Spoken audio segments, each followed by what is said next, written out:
For those of us who are tech obsessed, the rollout of 5G, which is the next generation of wireless connection, is an exciting time. It has the potential to connect millions of devices at ultra-fast speeds. But in America, the aviation industry is concerned the service may interfere with aircraft technology and is now trying to sort the problem out. We put out a report in 2020 that said that there was a significant danger or a significant impact if this danger is realized, including the loss of an aircraft and casualties. Al Season is the Vice President of the Radio Technical Commission for Aeronautics, or RTCA. It's a US non-profit organisation that develops technical guidance for use by government regulatory authorities and industry. And there's one piece of equipment that's causing the most concern. The radar altimeter is used close to the ground in low visibility conditions in order to allow the crew to understand how far they are above the ground before they land the airplane. And if that radar altimeter gives them bad data, they may think that they are higher than they are and could descend into the ground. So are people in danger right now? No. Right now they're not in danger because the aviation industry and in the United States put out some changes to accommodate if the 5G transmitters went live close to airports. The telecommunications companies have agreed to delay the turning on of 5G around sensitive airports, giving the aviation industry more time to come up with a plan. But to really understand the problem, we need to know how 5G and altimeters operate. I'm starting at City University in London with Professor Richard Curran. I have a very special seat for you, which is co-pilot. Oh. I'll sit on the left side as the chief pilot in case you're I not crash. sure where some of the buttons are. Go ahead. Is this the real size? Yep, this is your spot. Okay.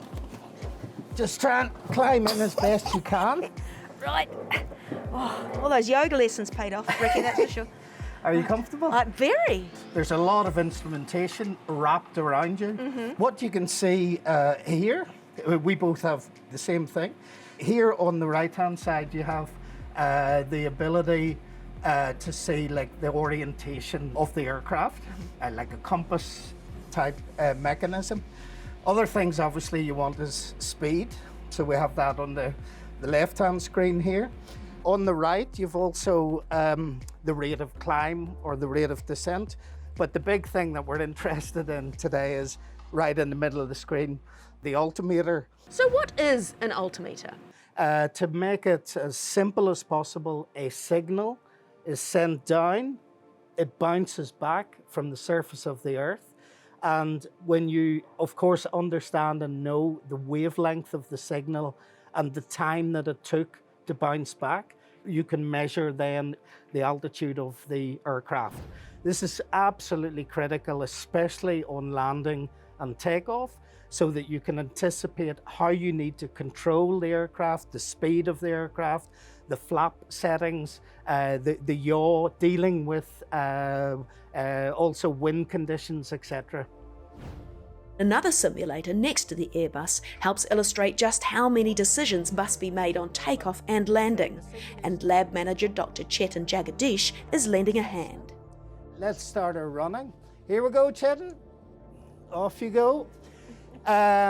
So we're already at a certain speed of knots here, 103, 102, so airspeed. This gives us an idea of the thrust setting. I mentioned in the middle of the screen, typically then you have the orientation. So that's either moving left, right, or sort of up and down. But this is the key one you're interested in, the altimeter. If a pilot is depending on a correct assessment of this altitude, and this altitude reading is incorrect, and that is actually read incorrectly by the computer as the system running well and saying, oh no, the ground wasn't as far away as we thought because there was an interference came in from a 5G system. So the computer wouldn't be telling him all the instructions that he would need, or he or she would need to land. The computer could the actually be telling him the wrong thing. The other classic, of course, is nighttime. So we've set the visibility to 20% here. if there was a complete problem with the altitude setting, you just wouldn't see anything here, or you could be getting misreadings. So you can see with visibility, the pilot cannot depend on what they're seeing, and there it is. That was a bad touch. But it does show, just, you know, especially at night time, when you'd be flying blind if your altimeter Exactly. starts to play up. You're exactly right. You're essentially flying blind. You're hoping that your intuition and the gods are with you. So now you know how an altimeter works, let's look at why 5G could affect its radio waves. And just to clarify that the G stands for generation. It doesn't stipulate the technology involved. As the numbers have gone up from 3G, 4G and now 5G, the bandwidth has widened, hugely increasing the rate of data transfer with each new generation. But in an industry that prioritises safety, how was this able to happen? So in the United States, the frequencies that AT&T and Verizon, who are the two telecommunications companies that are impacted by this, they received permission from the FCC, which is the Federal Communications Commission, via an auction. They auctioned off those frequencies that are now causing this overlap between the radar altimeters and telecommunications. And that happened in 2019, I believe it was. Prior to that, RTCA was rewriting a radar altimeter standard to avoid this problem.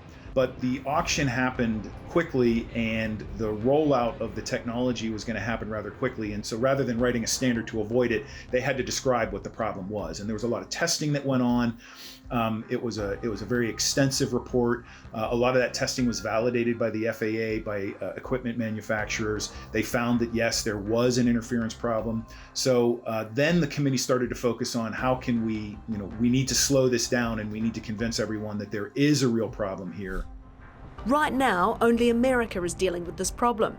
But that doesn't mean there isn't some cause for concern, according to David Stupples, a professor of electronics and radio systems. Did you think problems would arise because of 5G? Now I've looked at it in detail from America, I think in Europe we should be re-looking at it and perhaps doing some experimentation to ensure that safety is not affected. So we know the altimeter uses radio waves, but why is 5G interfering with these radio waves in America? What's happening is as people want more and more data with their smartphones and their iPads, their et cetera, we need more bandwidth. We need to be able to get more data down to the public. And also, a lot more people will be using it. Well, with 4G, we've just run out of bandwidth or running out of bandwidth. And we really can't support that. The connectivity for your 4G, the one that most people are using around the world, is around about 700 plus megahertz. That's per second. So that's a frequency that's been around for some time and the mobile phones are using. But to be able to get into 5G, we need to move this up into the gigahertz. That's 1,000 megahertz or 1 billion cycles per second. In America, the majority of 5G tech operates within a range of frequencies that are too close to commercial aviation and air traffic control frequencies, according to the US Federal Aviation Administration, or FAA.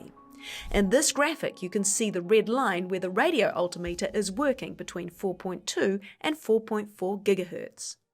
If you look at the top of that, you'll see America, and it is very, very close to the top of that band. It's almost there, and so is Canada. But if you look down the list, you'll see then you've got the UK and then China, and you can see that they're towards the middle of the band, so they're not really going to affect it. And this is also true of Germany and France and most of Europe. Even though the frequencies don't overlap, there is a possibility of spillover where a 5G signal interferes with the altimeter. The FAA's main concern is cellular towers and antennas near airports. Canada has already designated 5G exclusion zones around airports, and antennas must be tilted down away from flight paths. And in France, regulators limited the power and height of 5G antennas. Personally, I would like to see Europe have a look at this as well, because this is very close. Let's go back to America. The aviation industry doesn't want to stop 5G, it's a matter of finding a solution that works. For example, the FAA and the telecommunications industry have agreed on 5G buffer zones around dozens of airports. And now the Radio Technical Commission of Aeronautics is focusing on rewriting the standards. It will update the minimum operation performance standards for a radar altimeter to narrow that frequency band that is going to cause interference with the radar altimeters. And we hope to eliminate the vast majority of this problem. So we are working to make sure that the standard is written as quickly as possible so manufacturers can build to that standard and then they can deploy it into the field. So we will need the cooperation of the telecommunications industry, but we understand that aviation has to do its part too.